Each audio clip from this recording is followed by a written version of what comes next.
Good evening. Welcome to tonight's live stream. I'm going to get started with tonight's show in a minute. I just need to let everybody on social media know that the show is on social media.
Okay, now that I have let everyone on social media know that the show is on the air, I'm going to get right into tonight's topic.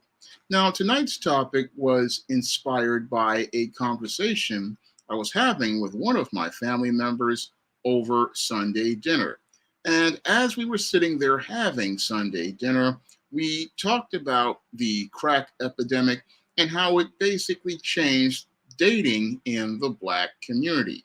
Now, when it came to uh, America, especially Black America, crack basically did a number on the Black community. It was literally like a civil war in the Black community. Now, crack cocaine made it where brother turned against brother, sister turned against sister, mother turned against daughter, father turned against son, and it basically destroyed all of the dynamics of the Black family, and it also destroyed the dynamics of Black social circles. So the crack epidemic did major damage to the entire social structure of the Black community, a community that was already dealing with the aftermath of Black women who joined the feminist movement and looked to try to throw Black men out of their homes because they wanted to get economic security from the welfare state. And as Black women looked to get rid of their men in the 70s, what happened was in the 80s, this opened the door for white supremacists to come in and literally look to further escalate their campaign to destroy the Black community. Because back in the 1970s, Richard Nixon said he was declaring war on drugs to the public, but in private was declaring war on Black people. And he was declaring war on Black people by bringing drugs into Black communities. This first started with marijuana and heroin in the 1970s, which turned many Black communities like the South Bronx and Harlem into hellholes where people got addicted to weed and then eventually got addicted to things like angel dust and heroin. And this, combined with Black women siding with the feminist movement, created a rift in the Black family. And this rift in the Black family which is one of the things that created took the black father out of the home. What this did was go out here and make it where the black family was vulnerable, and it was very vulnerable to an attack because the black family had been divided. Now, as the black family was starting to divide, what happened was we started to see a complete change in social dynamics. Now, as the crack epidemic was before it got started, we had two different eras as related to dating in the 1980s.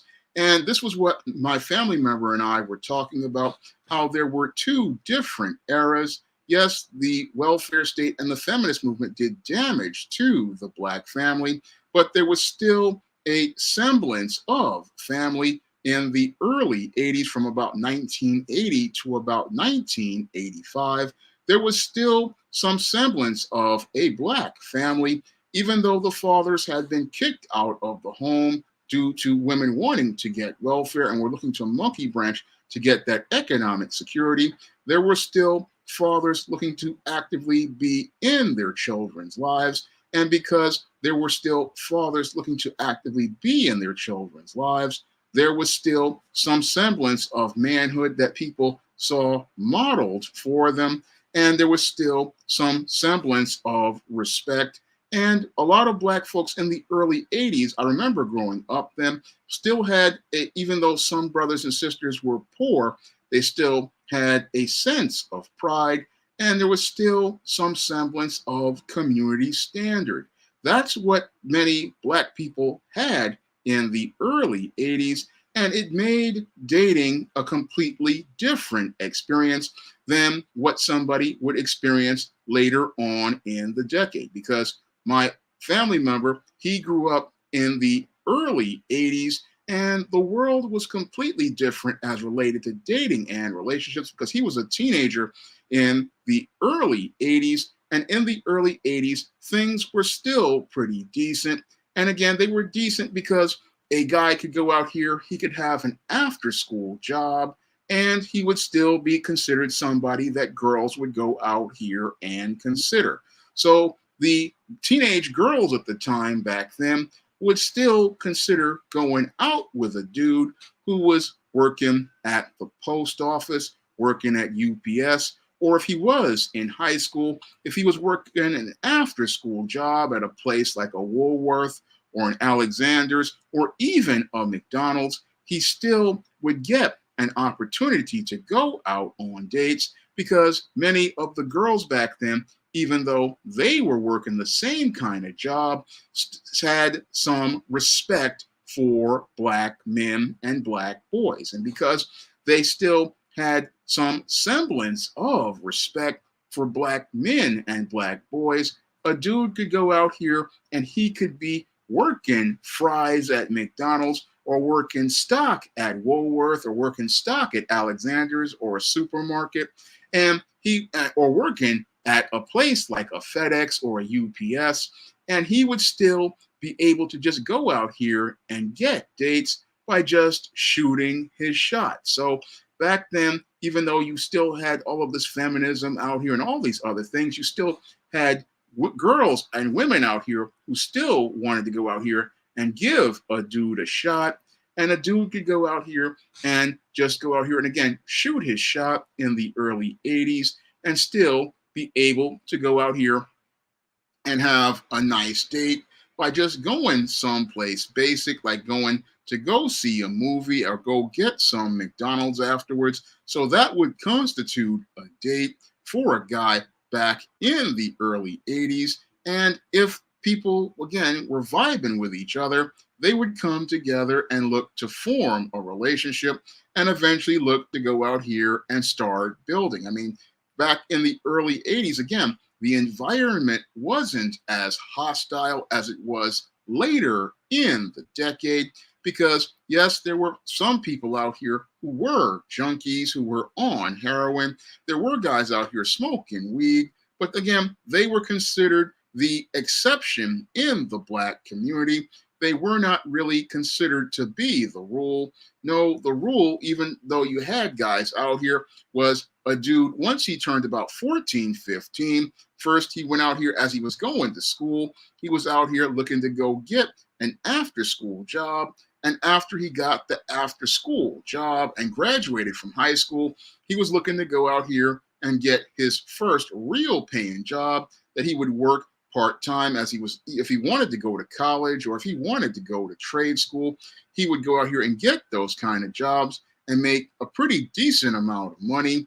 And in some cases, if he made pretty good money in the early 80s, some of these dudes would even go out here and get their own spot, because it wasn't common for a dude to go out here if he got one of those jobs at UPS, or he went out here and got a job at an office doing clerical or doing the mailroom. I mean, if you were working UPS, or you were working clerical, or you were working one of these jobs that paid some good money, you got about $300-400 a week. And rent in places like New York City and other black parts like Harlem was pretty cheap. So you can get your rent paid for about $300-400 a month. If you're making $300-400 a week, you basically had money to cover your expenses and even a little bit to save afterwards. So a dude coming right out of high school, he would do pretty well. We weren't into the whole college degree thing. And cats who had college degrees back then, they made even more money. And again, these guys were doing all right. So a guy could come, or a girl could come out of high school or come out of secretarial school, because back then we had secretaries. And the secretaries, if you came out here, you were, as one of my family members was saying, you were making about $5 an hour, which was a lot of money back then. Or you was making, if you worked for a bigger company, $300-400 a week. So it was a lot of these brothers and sisters were out here making some good money, especially if they got jobs with the city. So you had a lot of people in the early 80s making some good money. And you also had a whole different dynamic as related to the community. You had people who were still being very civil to each other. You had people being very kind to each other. I remember growing up in the early 80s as a kid, seeing my older family member. I mean, when he would get ready to go out, again, you could feel the vibe, you could feel the buzz as related to people. Again, you felt like, okay, you might have a shot. And that was the way it was back in the early 80s, before crack cocaine came into the black community. Now, again, before crack cocaine came into the black community, in places like New York, yes, they were hellholes, and yes, it was very rough. But again, you had that sense of family. You had that sense of, again, people looking to be civil. And again, a guy would shoot his shot. And if a girl told him no, what he would do is take the L and keep it moving. And he would go out here and look to shoot his shot once again with somebody else. I mean, that's just how it was back then. And again, this made the social marketplace a whole lot more civil, because dudes could go out here and they understood that they were going to have to take L's. This was something that, because again, the father was still around, he would teach his sons that you would have to go out here. If you want to go out here and talk to girls, you got to be able to take L's as related to things, because it takes a lot of no to get to yes. That was something a lot of guys had to learn in the early 80s, and you had to learn to build up your discipline and resolve when you were out here. And again, because the girls were civil, they would be polite when they would turn you down, but you would just charge it to the game and keep it moving. And if you did get a shot, you would just then be able to go out here, and you'd be able to go out here and be able to just go out here and have a good time. And you really wouldn't need to spend a lot of money. I mean, again, all you had to do was, again, you could go for a walk if you wanted to take that kind of risk. You do that during the day because the nights were kind of rough. Or what you would do is go to a place like the movies. I mean, the movies, they were all types of options. You could go see the movies and pay full price. Or there was places like the Dollar Theater out here you could go to, and you could have a good time for $1 or so. So you had options, and the options were not that expensive. as related to dating, and you didn't need a lot of money to go out here and impress girls. No, you just had to just be yourself. And if you were just yourself, you would be able to, again, get attention from girls back then. So it really was not really bad as related to the early 80s. I would again say 1980 to 1985, the entire dynamics as related to dating in the Black community were pretty good. But when you get past 1985 and you start to get into 1986, this is where we start to see the overall dynamics as related to dating start to get hostile. And they get hostile because the whole view of Black men and the perception of Black men changes for three reasons. Now, the first reason why the entire dynamic really started to change in the mid 80s really had to do with Alice Walker's National Book Award winning book, The Color Purple. Now, this Color Purple book was a New York Times bestseller, and this book, written by a Black feminist married to a white man, was designed to demonize Black men, and it was designed to demonize the image of Black men, laying the foundation for what we call the modern gender war. So the book, The Color Purple, really started to change a lot of minds because it reinforced many of the ideas that many bitter single mothers had as related to Black men, and reinforced their perceptions that Black men were no good. And sadly, many Black women didn't see how they were being manipulated by a piece of white supremacist propaganda that was designed to further exacerbate the rift that had been created by white feminists and also been created by the war on drugs. And it was designed to create this rift and drive a wedge between Black men and Black women. And again, while Black women had thrown a lot of Black men out of their homes, they still had a positive perception of them as fathers and still allowed them to still see their kids and spend time with them. That's something I saw a lot in the 80s. As we had the welfare state, still fathers were still active in the family, still looking to guide their kids from afar, giving them money and even taking them out sometimes. There were still fathers active in the community. But with The Color Purple, we started to see, again, a change in perception of Black men, because after this book was released in 85, what we started to see was the Oprah Winfrey Show will come on in 1986, following up with the adaptation of The Color Purple, the movie, which starred Whoopi Goldberg and Oprah Winfrey.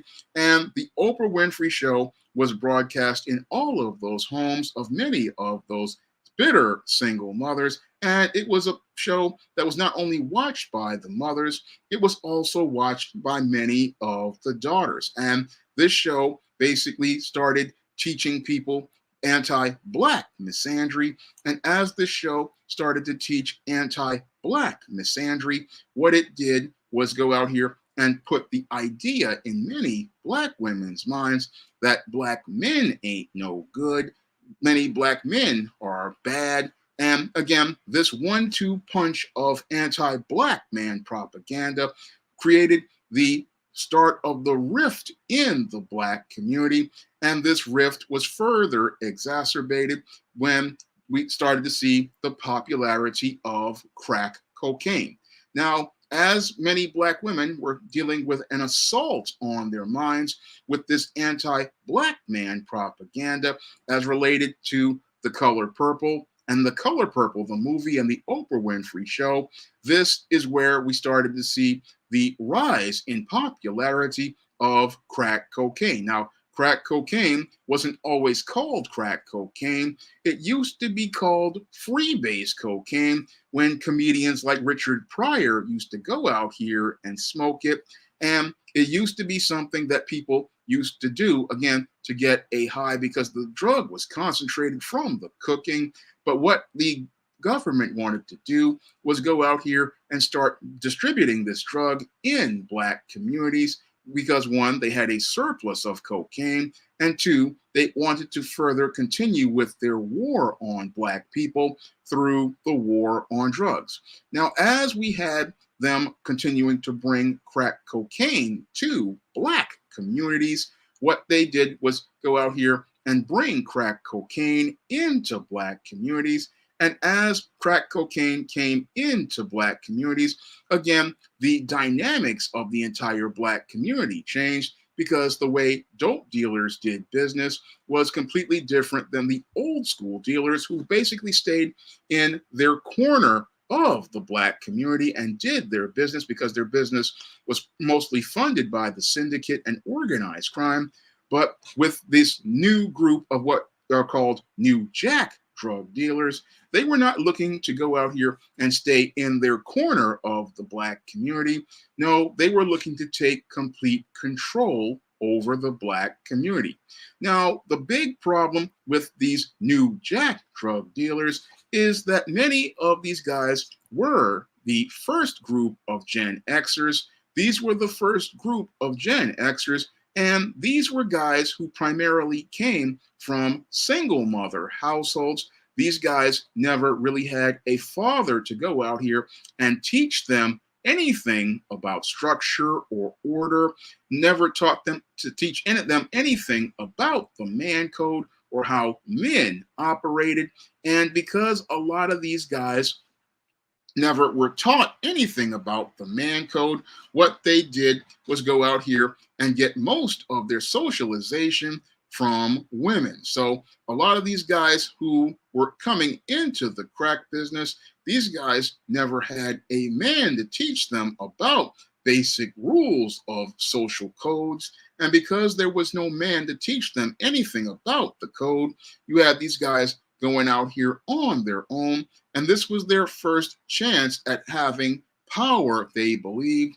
And when these guys got power, they were, again, because they were beta males, it was all about their feelings. And because it was all about that rush of and feeling of power, many of these guys learned not to regard people in the community like many of the guys who used to work for the syndicate.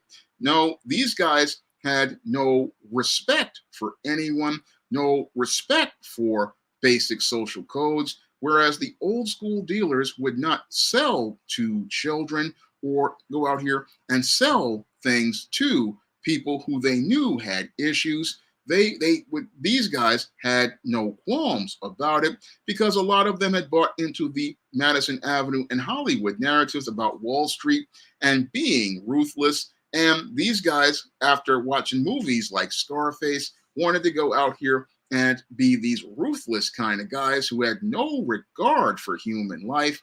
And because they had no regard for human life, many of these individuals, what they wanted to do was go out here and look to terrorize their own people. And as they looked to terrorize their own people, as they established turf in their communities, what they did was go out here and wage war on the black community. And as they were waging war on the black community, these beta males were again thinking that they were getting power, but the irony was when they were doing the work of white supremacy by going out here and taking the poison that the white supremacists gave them and looked to sell poison to their own people. And what was worse than the poison that they sold to their own people was their addiction to power. Now, as these dope boys got addicted to power, they got addicted to being able to subjugate their own people and oppress their own people. And they went out here and, again, as they were looking to oppress their own people by imposing their own rule of law, they went out here and terrorized their own people and waged war in black communities like the South Bronx, like Harlem, like South Central Los Angeles, like Chicago. And as they waged war on black people, what they did was, again, start a civil war, and that civil war just changed the entire dynamics of the overall Black community. That civil war led to, again, a division where we saw mother going against father, mother going against daughter, mother going against son, daughter going against mother, brother going against brother, father going against son, brother going against sister. And this civil war basically tore the community apart because as people were looking to go out here and get a step up, what they were looking to do was step on their own people. And as Black people look to step on their own people by selling crack and supporting those who sold crack, this is what really started to change the entire dynamic as related to dating and relationships in the mid 80s.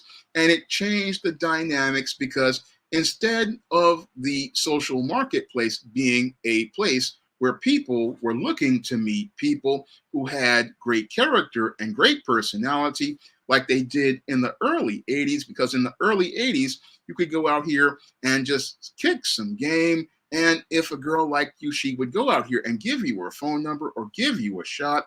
But in the mid to late 80s, we started to see that complete dynamic change. And that dynamic was shown in songs like Biz Markie's The Vapors, where he talks about being mocked for working for UPS in the song, in The Vapors, where he says, "Baby, please, you work for UPS." Again, in the early 80s, that cat who worked for UPS, that brother would have a shot because a Black woman would respect the fact that while he has a job, he's working, he's looking to take care of himself. And because he's got he may not be making a lot of money, but he's working and making his own money and he's doing all right. He may even have his own spot. So most girls would give that guy a break. But as we got into the mid 80s and many of the Black girls and Black women started to see these dope boys going out here driving Mercedes 300Es, BMW 3 Series, Jeep Cherokees, and Jeep Wranglers, brand new off the lot that they bought with cash, wearing Air Jordans and wearing all of these Bally boots and wearing the tracksuits, looking real fly all day long. They started to go out here and didn't see Black men as men. No, they started to see Black men as objects. And and what happened was many Black women started to have their hypergamy kick in. And as their hypergamy kicked in, what they were looking to do was get involved with these guys who were dope boys, thinking that these guys were having a higher social status, thinking that these guys were out here having a high value because they were making big money and were seen as local guys who were living very large, because these guys were living, in a lot of cases, a ghetto fabulous lifestyle. Some of them was living in the projects. Others were living in apartment buildings. They had things like rack systems that were full stereos. Some of them had big screen projection TVs. I mean, their whole house was basically laid out. And they were also able to go out here and spend money to dress up their moms, spend money to go out here and dress up people. And they had people following them. So a lot of these guys, they had a lot of street clout. And because these guys had street clout, a lot of the Black girls who grew up in Gen X, they were starting to see these guys as guys they wanted to get with, because they wanted, one, the social currency that this guy had on the street, in the clout that he had by being a part of that crew that was slinging the rocks. And two, they wanted to go out here and be able to get access to the resources of those guys, because these guys, in some cases, as they were selling poison to their own people, they were out here making anywhere from $500 to $1,000 a day. and they were making this kind of money. And this was what made these guys look more attractive to a lot of the black girls and the black women in the community than the brother who was out here who was working at the post office, the brother working at UPS, the brother who was out here working stock at the supermarket, the brother who was out here doing fries at McDonald's. In the early 80s, these brothers would be the ones out here getting a lot of attention from the women. But because the crack game came into the black community, what happened was those brothers were basically ignored.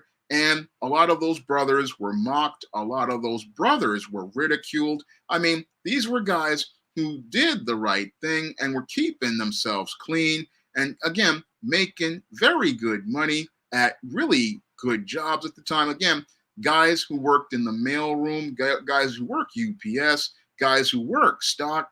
These were guys who were making, again, 300 a week and 500 if they worked overtime. They were doing real well for themselves, but it wasn't the same as what we saw with these dope boys or these rappers. Again, these guys were making lots more money. And again, because women are hypergamous, when they saw these rappers and these dope boys making this huge money, where again they were out here wearing expensive leather jackets, going out here wearing Jordans and dressing up in expensive clothes, and could go out here and pay for people to go out to nice places like clubs and restaurants and live a life that many black people dreamed of living on television. This is what, again, triggered the hypergamy in most black women. And this combined with what many black women saw on shows like Oprah Winfrey and movies like The Color Purple taught many black women not to respect black men who were clean-cut working class brothers. And instead, what they wanted to do was go out here and go get with the guys who had the big money, who were out here selling the crack to their own people, selling poison to their own people. And they just wanted to be a part of selling poison to their own people. And these guys, as they were out here selling poison to their own people, were addicted not to the drugs, but they were addicted to the money and the power. And when they saw themselves getting the attention of women, what they wanted to do was they got real emotional. And as they got more emotional, this is where they started going out here looking to further oppress other black men. Now, they wanted to oppress other black men because a lot of these guys come from female-headed households, and a lot of these guys had natural competitive jealousy. Ringo talked about this in one of his lives. Again, these guys have competitive jealousy, and they really didn't like those brothers who were making money working legitimate jobs. So a lot of these guys, they wanted to flex by showing their power, and they flexed by showing their power by going out here and looking to show out, by going out here taking out guns and flexing in front of people, going out here and having goons go out here and beat people up, and also going out here and flexing by, again, looking to go out here and start with people. So a lot of the dope dealers, what they wanted to do was try to show their power. And this further stimulated the emotions of many of the black women out here. This made them feel like, oh, this guy could possibly protect me. Made them feel like, oh, this dude could possibly go out here and look out for me, when in actuality, he wasn't looking to look out for them. No, he was insecure, and he was insecure because he never really had to put in any of the work a dude would at a legit job. Because when a guy works a legit job, he has to build his character and he has to build his resolve. But these guys were coming from single mother households. They never really had any sort of money or power in their life until this point. And because they never really had any sort of money or power in their life, they were not really put in a place where they were able to handle having that money or that power. And because they were not in that place, a lot of these guys got in their feelings about the attention they were receiving. They got in their feelings about the fact that people were out here looking at them and seeing them going out here and being able to do things. I mean, Cool G Rap talks about this in his song Road to the Riches, where he talks about how in the first time in his life he's loaning money to dad. I mean, he talks about this in Road to the Riches. And if you really listen to the lyrics of Road to the Riches, how he talks about how these guys, again, selling drugs to their own people, but they see themselves getting respect. They see people in the neighborhood running up on them. They see people in the neighborhood looking to go out here and get them put in their order for their shrimp fried rice and their chicken wings at the Chinese restaurant. They see people at the barbershop letting them cut in line. And again, this winds up stroking these guys' egos to make them feel important for the first time in their lives. It makes them feel like they're actually somebody. And again, because this guy is getting people going out here giving him preferential treatment, many of the women, again, this puts an idea in their head that this guy is a high value man of some sort. And they're thinking, I want to go out here and get with this guy, because if I get with this guy, I'm going to be seen as somebody who's respected in the neighborhood. But what's really happening is that what's happening in the Black community is that the entire social marketplace is just being turned on its head. And instead of us having a natural dynamic where men and women are looking to come together as related to the content of their character, what they're looking for is to get for out here. The men are just looking to go out here and get the finest women, and the women are looking to get with the guys who have the big money, and they're not looking to build the Black community. No, you have a Black man who is oppressing his community, and you have a Black woman who is being his helpmeet in helping to tear down the Black community.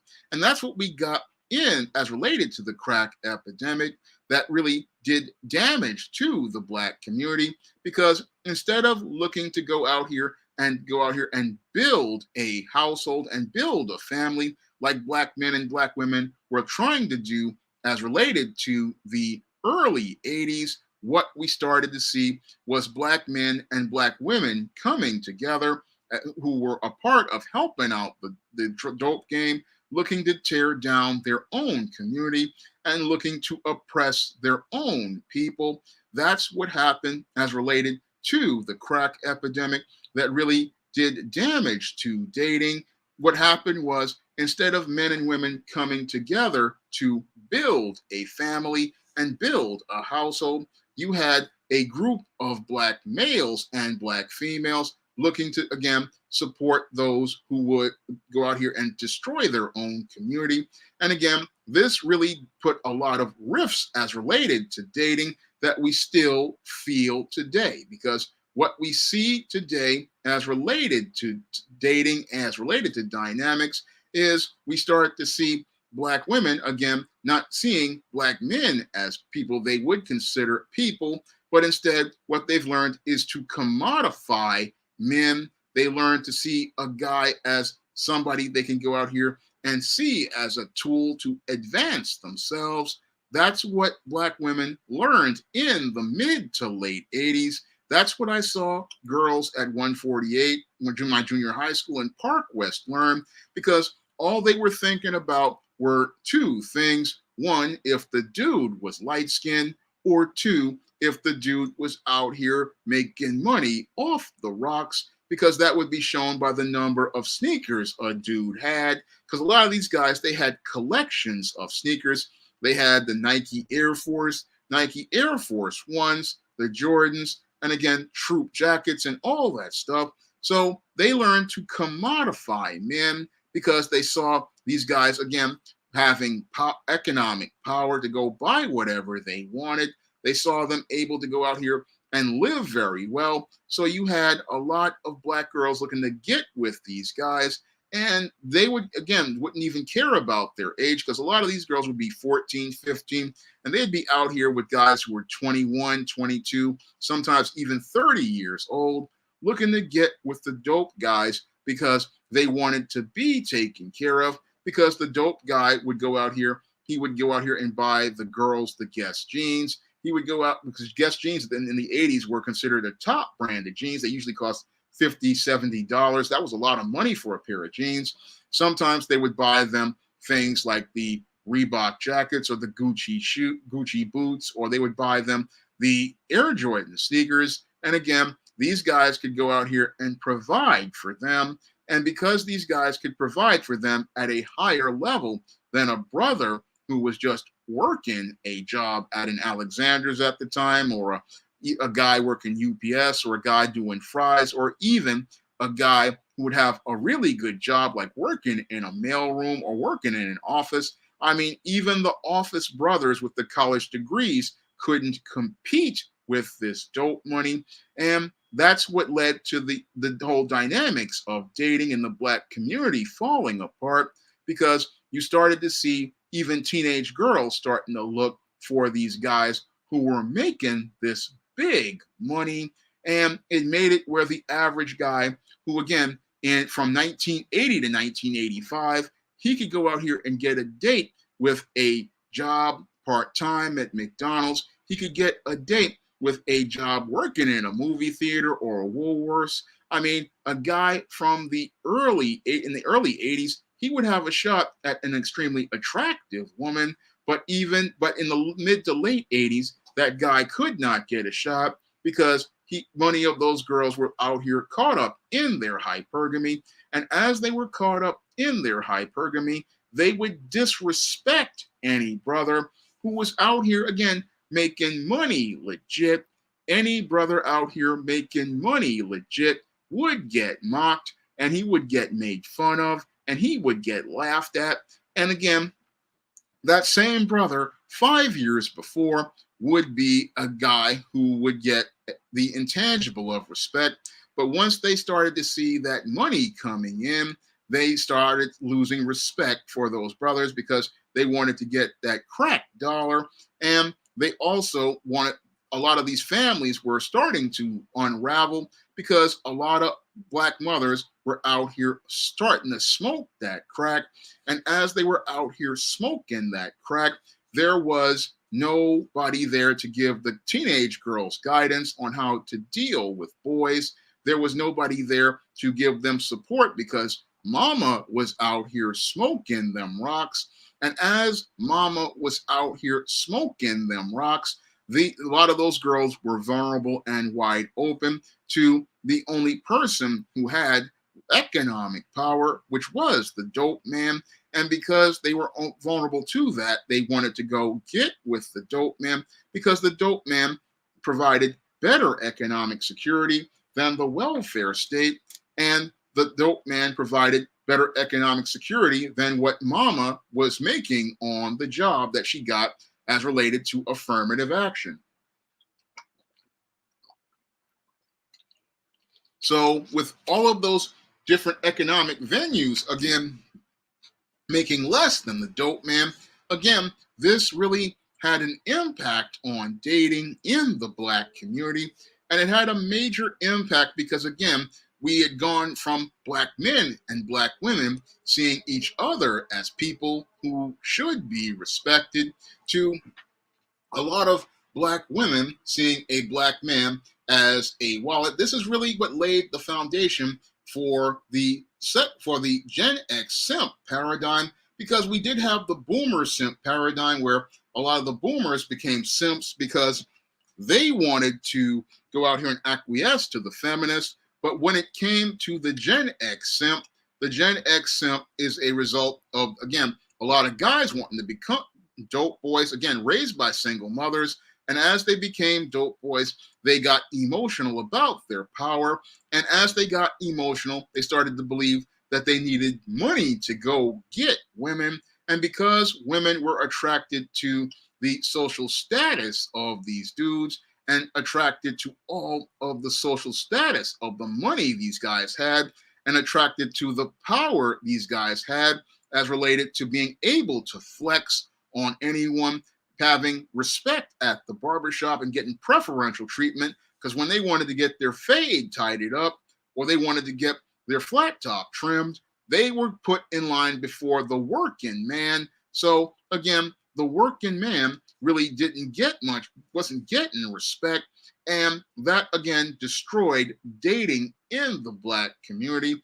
And it destroyed it because, again, the working man, he was not seen as anybody that was respected.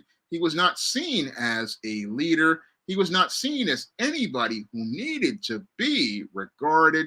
I mean, all of the disrespect that we saw that was started with the feminist movement in the 70s was amplified by the crack epidemic, and it was amplified and made worse as related to these dope guys. Again, these guys basically they were created by the government to go out here and just not only sell poison to their people, but it also destroyed the entire relationship dynamic between Black men and Black women.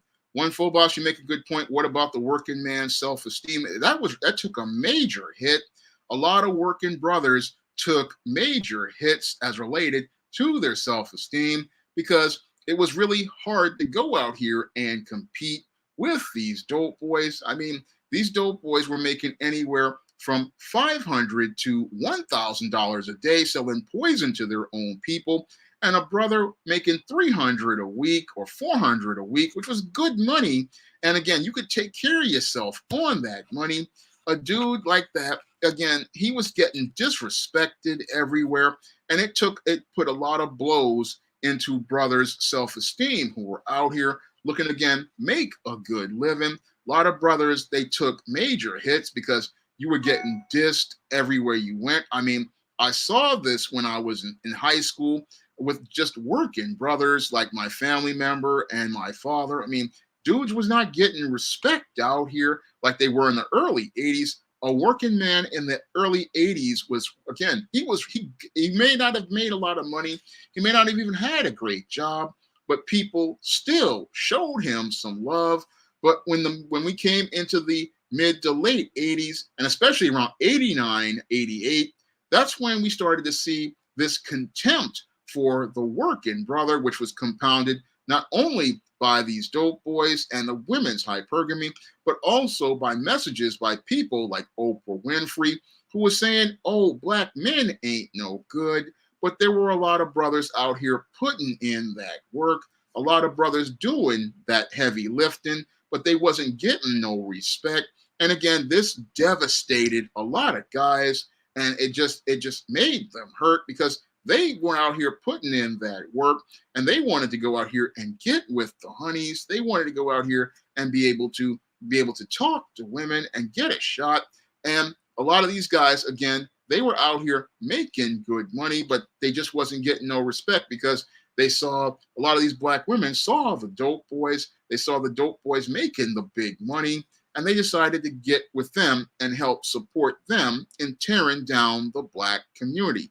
And again, this did damage to the Black community as related to male-female relationships because a lot of brothers out here, we wanted to go out here and again, shoot our shot like the early 80s, go out on that first date, but we couldn't go out on that first date because a lot of these girls were caught up in the dope man. They were caught up in looking to get with the dope man. They were caught up in trying to get that clout and being able to get dressed up by the dope man.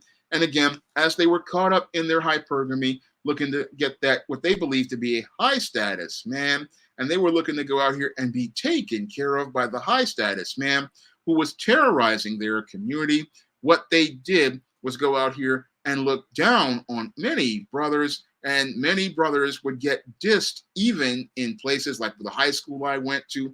A lot of guys would go out here and get made fun of, like Willer has said. Again, they called you square, they called you lame, they made fun of you. I mean, you would have a lot of sisters who guys would want to get with. They would go out here and these same women would mock a dude, and they would mock a dude and make fun of him, just laughing at him, talking about you working McDonald's when again, 5 to 9 years before, this was considered a good job to have. And in many cases, a guy would come into a McDonald's and he would meet girls there and again have a shot at them because there was no sexual harassment just yet because Clarence Thomas and Anita Hill had not made that a thing. So guys were able to go out here and get involved with black women, but the crack epidemic just it caused a rift in the black community and it destroyed dating and it just created many of the unrealistic expectations that many black women and black men have today. Now, it created unrealistic expectations in many black women because it made many of these guys were simps and they were looking to, again because they were looking to elevate their mama and they saw they wanted to make life better for mama. They thought they could go out here and make life better for their girlfriends the same way they wanted to do for mama by dressing her up and giving her the very best. But what that did was go out here is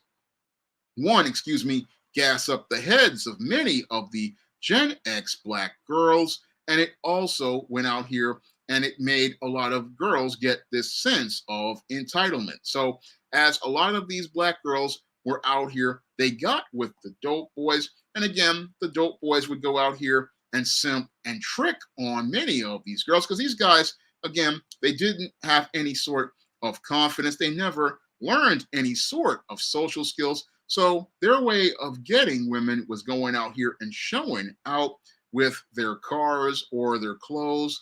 And these guys would look to go out here and show out. And this is what turned these guys into major league simps. So a lot of these guys, they would go out here and in order to get the attention of the girls they would use that artificially inflated clout and their hyper masculine facade to try to get the attention of girls. And when they would do this, what they would do because they saw a girl just like their mom, what they would do is go out here and inflate these women's egos, gas them up, make them think that they were better than what they are, and even worse, make them believe they were entitled to something better because they were always taught you needed to take care of women like mama. Unfortunately, as they were doing this, they wound up again gassing these women's heads up, making them think that they were more than what they are. And this is what made many black girls grow up to become extremely arrogant black women who would go out here and even when they were teenage girls looking to condescend to the average everyday brother, looking to go out here and mock the average everyday brother because she thought she was better than that black boy or that black man who just wanted to go out here and show her a good time. They didn't want to go out here and get with a guy on the merits. No, because these simps went out here and gassed these women's heads up, they made them believe that they were something greater than what they are. And that's what creates this sense of entitlement and this sense of just being difficult and disrespectful because they believe that they deserve better than anybody out here because the dope guy, again, is a high status. They don't want to respect anybody beneath them. So that was the start of what we see, the haughtiness and the arrogance that you see many black girls have because many Gen X teenage girls taught this culture to their daughters because they got their heads swelled up by these dope boys, the Pookies and the Ray Rays who were simping and tricking on them. And as they got their heads gassed by these dope boys, they just, again, made them impossible to deal with, where the guy could not even think about approaching them.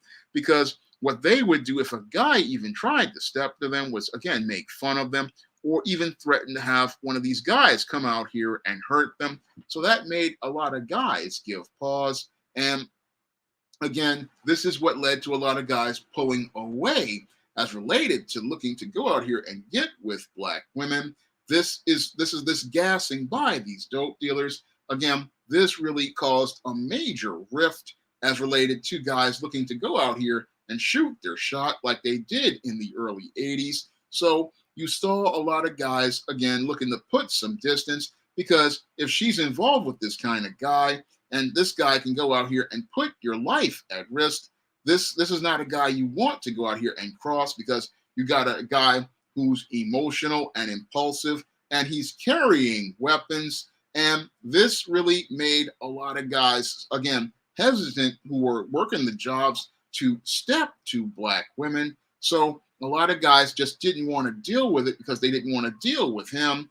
Moreover, they also didn't want to deal with many of the people who he had on his payroll. If he was a big time dealer, if he had cops on his payroll, or he had other people working for him, they just didn't want to deal with them. So they just left a lot of these black women alone, because you could wind up losing your life as related to these guys. Because a lot of these guys, again, they were hopped up on power. They were very emotional. And this is where you got guys getting shot and killed over a girl. This happened a lot in the late 80s. And again, because a guy could literally get shot and killed just for looking at a girl, a lot of dudes just said, look, I don't want to deal with her, so I'm going to leave her to the Pookies and the Ray Rays, who were slinging the rocks, and he can have her. So that also destroyed the dynamic as related to black men, because a lot of black men, a lot of us are out here saying, look, she may look fly, but I don't want to deal with her because I don't know who she's involved with. I don't know what crew she's hanging with. So a lot of guys would pass on dealing with black girls and black women, because they value intangibles like their health, safety, and their freedom. And that's all because of the crack epidemic, again, creating the rift between black men and black women. And as it created this rift between black men and black women, dating stopped being fun like it was in the early 80s. I mean, yes, places like New York City were hellholes, and places like New York City were very rough, but people, again, still would go out here and have a good time. I mean, you could go out here and go see a movie like a romantic comedy, like Romancing the Stone, or some movie like Fatal Attraction, or one of these 80s movies. I mean, you could just go out here and chill, and then maybe get a slice of pizza, or go get some McDonald's or some KFC, and everything would be cool. I mean, it wasn't that hard in the early 80s, but in the late 80s, because these chicks got their heads gassed, they were sitting up here talking about how they wanted to go to 5-star restaurants, how they wanted guys to go out here and spend money to take them in limos and other stuff, because, again, these simps were out here tricking extra hard. And as they tricked extra hard and took the ill-gotten gains they got from killing their own people, they were out here looking to, again, have that good time. And as they had that good time, they went out here and looked to get with the very best black women. And as they looked to get with the very best black women, again, many of our sisters, because they didn't know any better, looked to get with these guys. And again, as they were out here selling poison to their people, they were helping to tear down their community, hoping to get some of them riches for themselves. And as they hoped to get some of them riches for themselves, they were looking to get a payday at the expense of their own people. And that's really, again, what they were doing in the 80s. I mean, this was what was going on. And again, it changed the way black men and black women related to each other. And because we changed the way we related to each other, things went from being very civil in the black community to being very hostile between black men and black women. Because as people started to, again, get terrorized by these dope boys, and there was a whole feeling of dread in the community, there was a whole lot of anxiety, and this made it where black men and black women who were civil around 1981 to about 1985 go from being civil to going to be hostile with each other. And instead of people being civil to each other, what happened was people were getting real defensive. And when a guy would, again, go out here and want to go out here and step, he would hesitate to do it. And he would hesitate to do it because, again, he was afraid that he might possibly get hurt by one of these pookies. He might actually get in trouble with one of these guys. So he hesitated. And again, a lot of good brothers working good jobs. They just kept their distance from black women.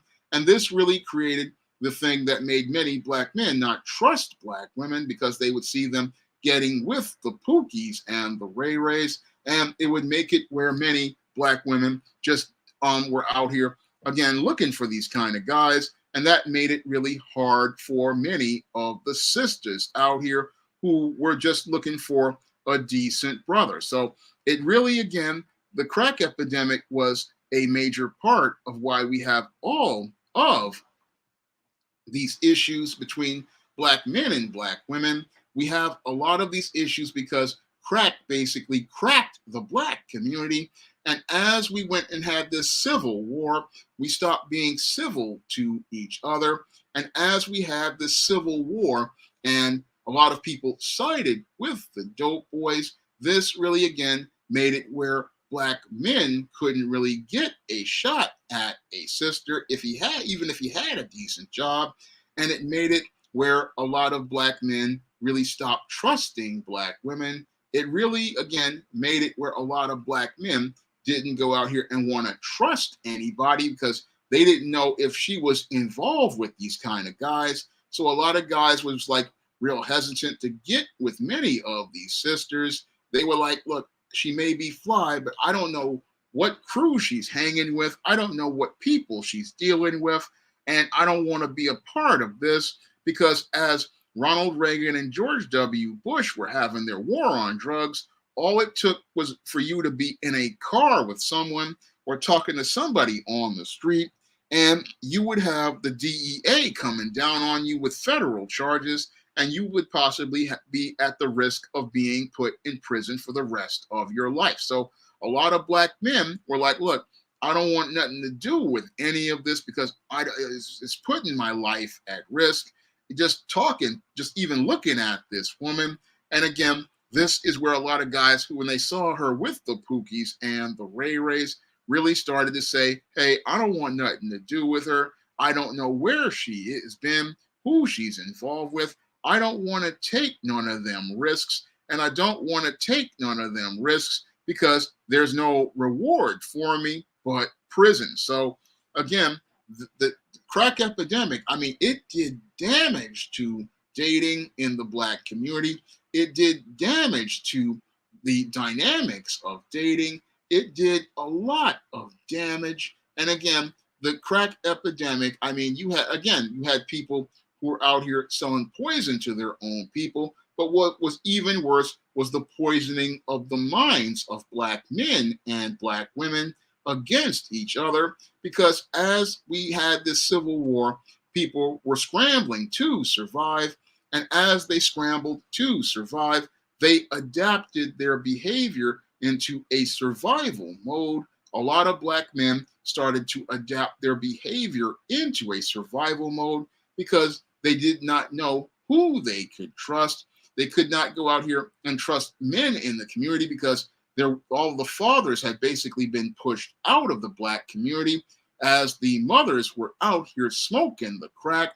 I mean, there was no real, the whole family structure had completely unraveled. So there was nobody there to really give a lot of guidance to a lot of the brothers and sisters who came up among Generation X. If you lived in the hood, there wasn't really anybody there to give a lot of people the male life skills or male survival skills to know how to navigate things. And that's what led to, again, the whole dating dynamic just completely collapsing and eradicating, because there was nobody there to scaffold things for a brother and give him guidance. There was nobody there to show a sister how to vet a guy, because as the hypergamy kicked in and mama was smoking crack, what was happening was she was caught up in trying to get the favor of her peers. And if this guy was a high status dude, they would go out here and try to, again, not only tell her, encourage her to go date the dope boy, some of them would try to coerce her.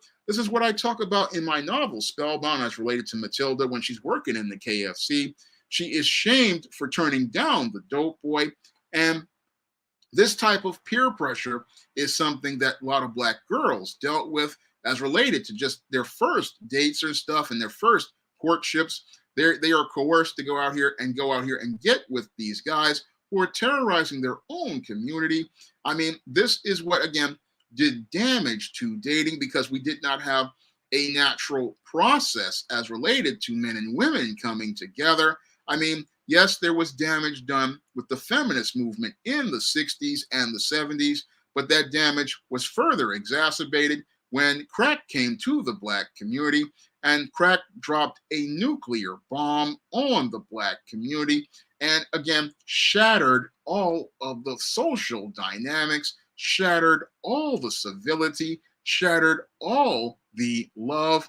And instead of people again coming together and looking to come together as related to something in common, they started to again commodify each other.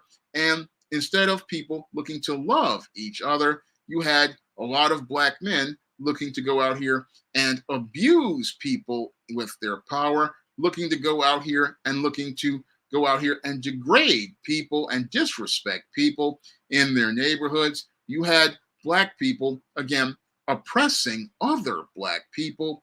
And it was one of the worst times in Black history.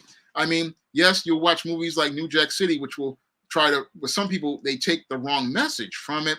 But the whole thing was you saw Black people terrorizing other Black people. And because they were addicted to money, they were addicted to the clout, they were addicted to the attention they were receiving, they had no respect for another person. And again, that's the damage that crack did to the Black community. I mean, it again, it shattered the entire dynamic.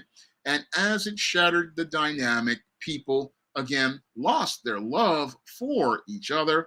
And as people were looking for love, they couldn't find it because we learned self-hatred, and we learned self-hatred because we were selling poison to our own people. We were killing our own people. And we had gotten to the point where some of these guys were, again, so hopped up on the power that they had, they were looking to even kill their own people for the most trivial of matters, like a look or stepping on their shoes. Again, this was a flex to instill fear in people. This was a flex to, again, scare people and break people.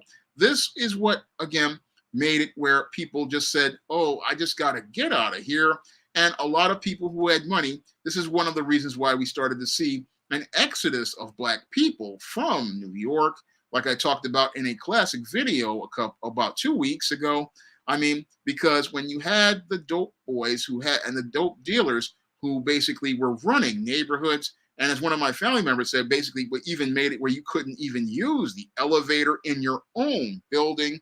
This is the thing that made many working brothers go out here and look to move out of places like New York City and other Black communities. They looked to move out because they saw that there was no way that they could be a part of that community. There was no way they could receive respect from that community.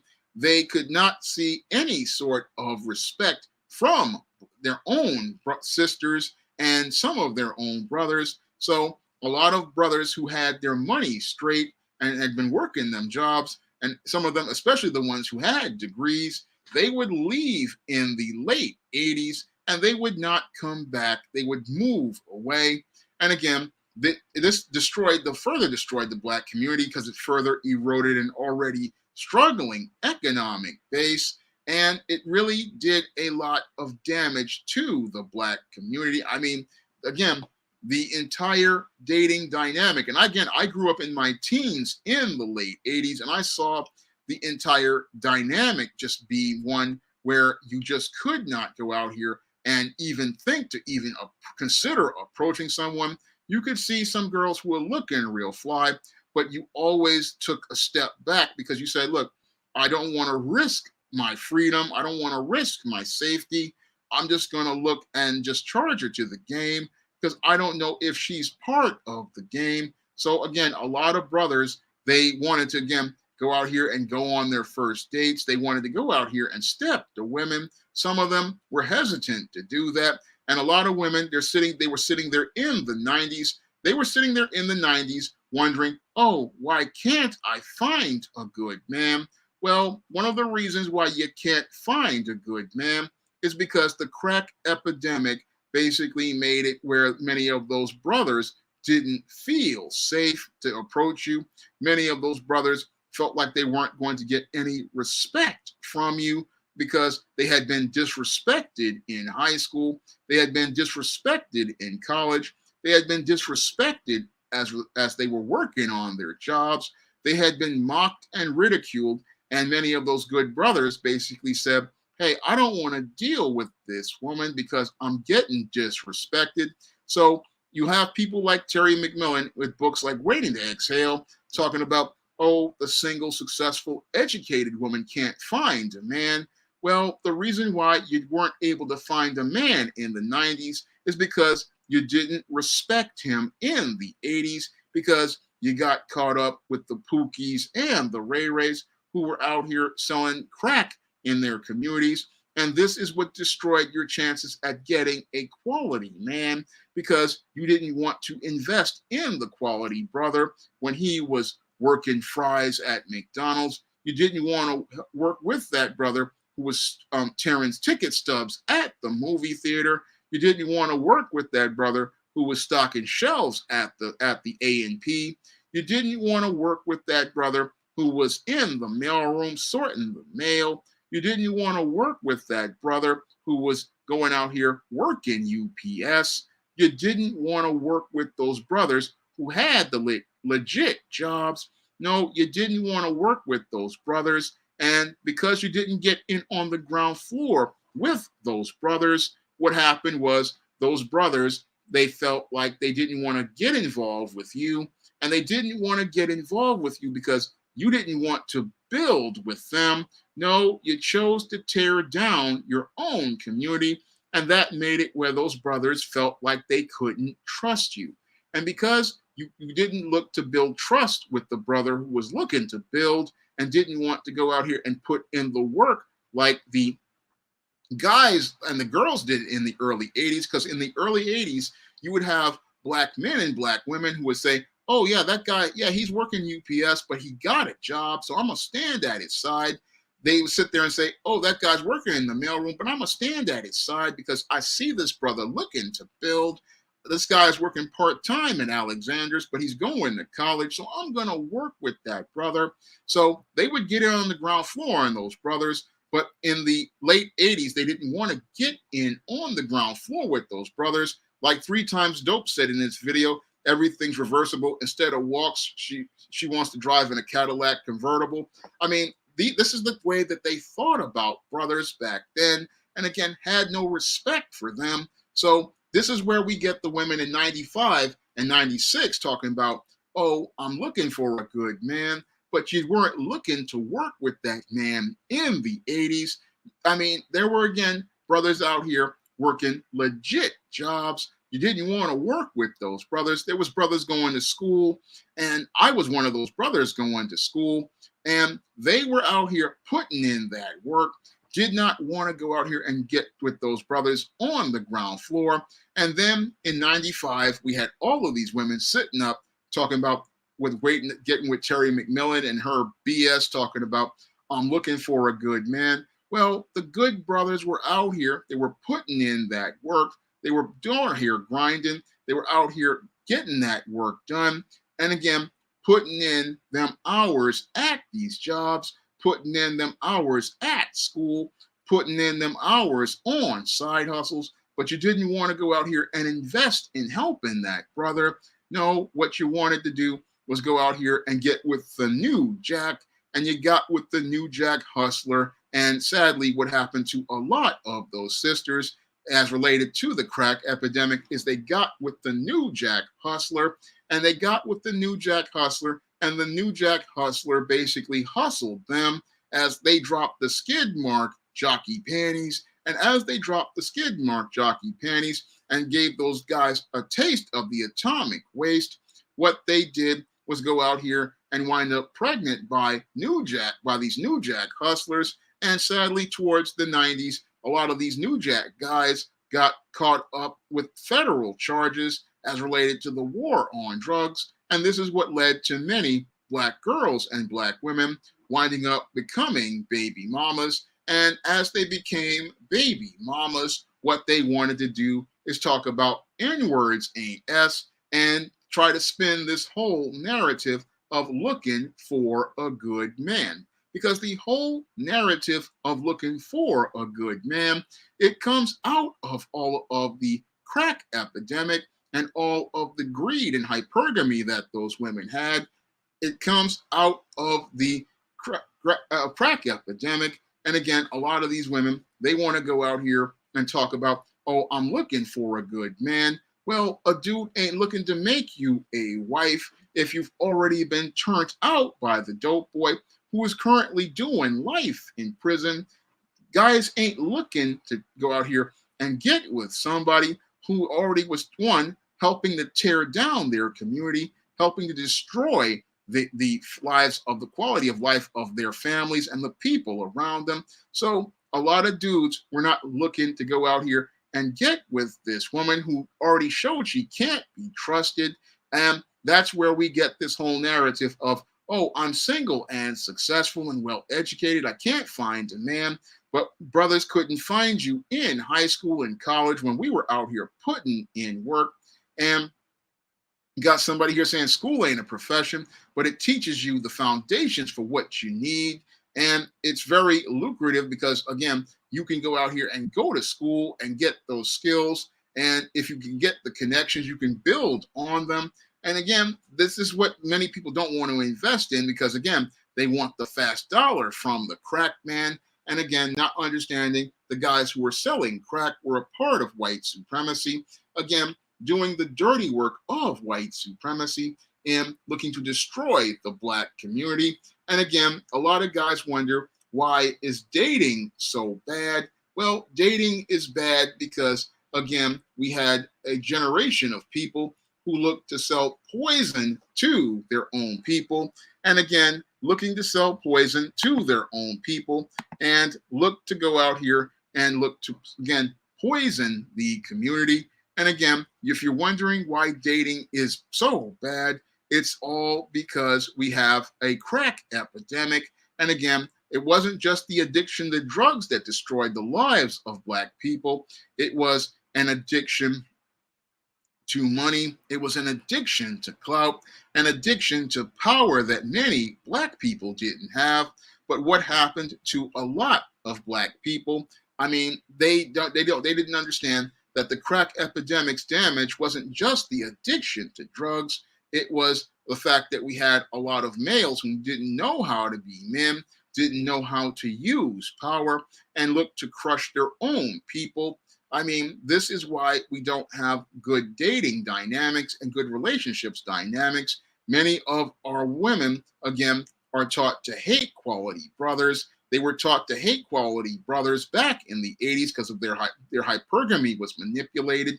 They were taught to hate brothers who were out here making good money. And again, thinking that this guy was making better. Look, and then as they messed up and wound up with a whole bunch of babies, what they did was go out here and look for a good man in the mid 90s. But the whole thing is the damage was done in the mid 80s because crack had not only driven a crack in the Black community, it created a crack in Black relationship dynamics overall. What's going on, Travis Tippins? What's going on, Nightingale Wednesday Nightmare, One Phobos, Reginald Blaylock, Computer Robots, Bernard, and Howie G. What's going on, Team Mac 87? Glad to see you here. What's going on, Sir Leo and One Phobos and Willer and Tavanya? Glad to see you here. And what's going on, MedJ Commander? What's going on, GBoot 2786? If you guys want to catch me on GBoot 2786's channel every Thursday, you can go out here and sub to his channel, and you can go out here and check me out every Thursday night. What's going on, John Gilroy? Yeah, I wanted to break it down for everybody today about why we have all these problems as related to dating and this gender war. Again, white supremacy created this rift because they wanted to see us go out here and not be able to come together. again, it's all about trying to cause rifts. And again, we always look at what crack did to the neighborhoods, but we never looked at the social dynamics, because crack really did it cracked the entire dynamics as related to dating. I mean, the dynamics are just, again, overall damage. So you guys want to sub the gboot27866 channel, you can click the link in the chat. But this is something I wanted to go into. Again, this was a stream that I had on the top of my head. I was inspired because I was sitting there talking to my family member, and we were just sitting there talking about the difference between the early 80s and the late 80s, because he was a teenager in the early 80s. I was a teenager in the late 80s. And I noticed that the dynamics were very different, because when he was out here, I mean, it was very civil. I mean, people were just real chill with each other. And yeah, there were some women who did want a guy who made some money, but they could go out here and a guy could, again, work a job and he could go out here and make that money. So it wasn't a problem, because again, the guy making 300 a week, women were like, okay, that's cool. He's making 300 a week. That's all right. He's on his way to doing something. But when the late 80s came and I was looking to enter into the social marketplace, I mean, it was really hostile. I mean, it was very nasty, very mean. And again, a lot of the women were just downright, they were crueler than cruel. I mean, I remember when I was a little boy, even little teenage girls would flirt with me. But when I became a teenager, just the nastiness, because they saw the dope boys and their money, so they didn't have respect for a guy. I mean, the dynamics are just completely different. And it was a very dark period as related to dating. I mean, it was one of the roughest periods, and a lot of guys are wondering, well, why is it bad today? Well, the whole thing is the crack epidemic messed everything up. And like Bloodsport 1 said, yeah, a lot of these girls got introduced into the fast life and making the fast money, and they got introduced into getting with the fast guys. I mean, this is something that I talk about a bit in my book, John Haynes, 1987. I talk about this because this is what John Haynes runs into as related to the social marketplace when he tries to step in. Because in 1987, we're in the middle of the crack epidemic. Oprah's come on and started turning black women against black men. We've got Whoopi Goldberg, and we've got Alice Walker's Color Purple out there demonizing black men. And I talk about a lot of this in John Haynes 87, because again, the dynamics are different.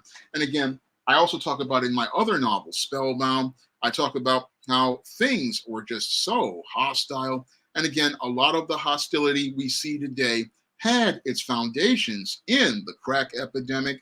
It had its foundations there because, again, this is where dating got destroyed between black men and black women. This is where things really got bad because, again, the feminist movement, again, it may have made a lot of sisters go out here and think that they could go out here and start the mistreatment of black men. But it didn't get cruel until we got the crack epidemic and people just learned how to hate other black people. What's going on, Forrest McLeod? Glad to see you here. I'm talking about how the crack epidemic destroyed dating in the black community. And again, the crack epidemic took a wrecking ball to black dating and relationships. I mean, again, it did severe damage. And a lot of people are sitting there saying, oh, how did we get to this point? Well, I just want to give everybody a bit of a history lesson to let everybody know how we got here as related to a lot of the ratchetness we see in black women, because that was encouraged and enabled by Pookies and Ray Rays, who would, again, simp and trick and give a lot of these women passes for disrespecting them.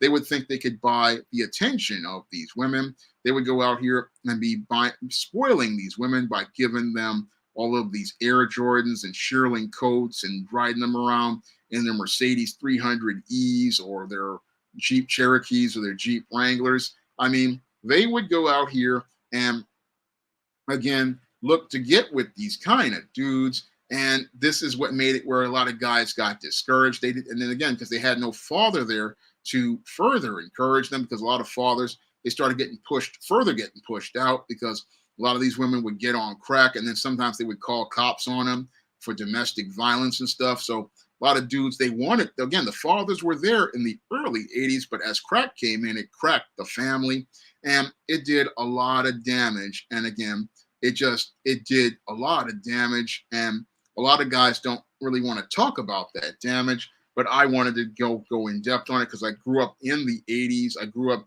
and again, I lived differently than my family member who grew up in the mid and in the early 80s. He was a teenager in the late 70s and early 80s, and his whole world was completely different than mine. I mean, my world was, again, as a teenager, was darker and grittier. And D Wood, I think he knows something about it because he grew up in the late 80s and early 90s like I did. And yeah, you did get some attention from some good sisters here and there. But a lot of cases, you would deal with a lot of these women going after the thugs and the bad boys because in some cases, like I talk about in Spellbound, how a lot of girls were coerced and bullied into getting with those kind of guys. And again, this is what, again, did damage to dating. So a lot of guys are wondering, hey, why is it so bad out here with Black women? Well, it's bad because, again, we had a crack epidemic, and that crack epidemic did a lot of damage to our dynamics as related to relationships between men and women. So Black man, Black woman, you really got to go out here and study your history. And if you study the history of the crack epidemic and you watch movies like New Jack City, or you watch other movies, or you listen to music like the songs I talked about, like Cool G Rap's Road to the Riches, or 3 Times Dope's Funky Dividends. I think that's the name of the song, but because 3 Times Dope is a very obscure rap group. There's all types of things that you can see as related to history that will show you that, crack, again, did damage to everything. And again, everything that is related to this gender war really started with that crack epidemic. I mean, that crack epidemic combined with The Color Purple and Oprah Winfrey, I mean, it made it where our relationships dynamics are just, that's why we have the nightmare we have right now. So I'm going to get ready to wrap up tonight's stream. But before I go, I want everybody to go out here and head over to Amazon.com, because if you want to learn more about what happened in the 80s, you guys can pick up a copy of John Haynes' 1987, which is available on Amazon.com right now. Now, in John Haynes' 1987, I talk about a lot of the struggles a lot of brothers had to deal with in the 80s as related to the changing dating and social marketplace, where it became a hostile environment. And Reginald Black makes a good point. Slick Rick talks about it too. But I talk about it in 1987. And you can get a copy in paperback and Kindle format right now, along with John Haynes' Godbreaker, which is the latest John Haynes series book with 87 this year for 2023. And you can pick up the first full John Haynes comic, John Haynes at Death's Door. You can find this comic on Lulu.com right now. So I'm asking everybody to head over to Amazon and Lulu to pick up some of my positive Black fiction as related to talking about dating in the 80s and the other books in the John Haynes series. This helps the channel a lot, and your support also helps the channel as well, like getting the likes up. We got 41 and 37 likes. So if you guys can continue to get the likes up, that would be greatly appreciated. And if you guys could go out here and drop a Cash App donation to me, that would also help the channel and help me be able to stay on the air and pay for the internet. And if you want to also help, you can also help by donating to the PayPal. Again, all of this helps the channel. And I really, again, need your help to stay on the air, because I want to continue going out here giving out information on streams like this. I mean, I really want sharing about stories like this so everybody can understand how we got here. And this was a stream that I was inspired to do when I was talking to my family. And I wanted to talk to you guys about about the crack epidemic and the difference between the dynamics of the first 5 years of the 80s and the last 5 years of the 80s. I mean, 2 different dynamics, feels like 2 completely different worlds. And I urge you guys to go talk to your Gen X uncles or your parents, because I want you guys to learn more about how the crack epidemic, again, did damage to Black communities and how it did damage to Black relationships. And with that said, I want to thank everybody for coming out to tonight's stream. I want to thank everybody for taking your morning and spending it with me. And I really appreciate you guys taking that time. So I'm going to get ready to wrap up tonight's stream. I hope everybody learned something, and I hope you'll be there for next week's stream. Everybody have a good evening, and everybody have a good night.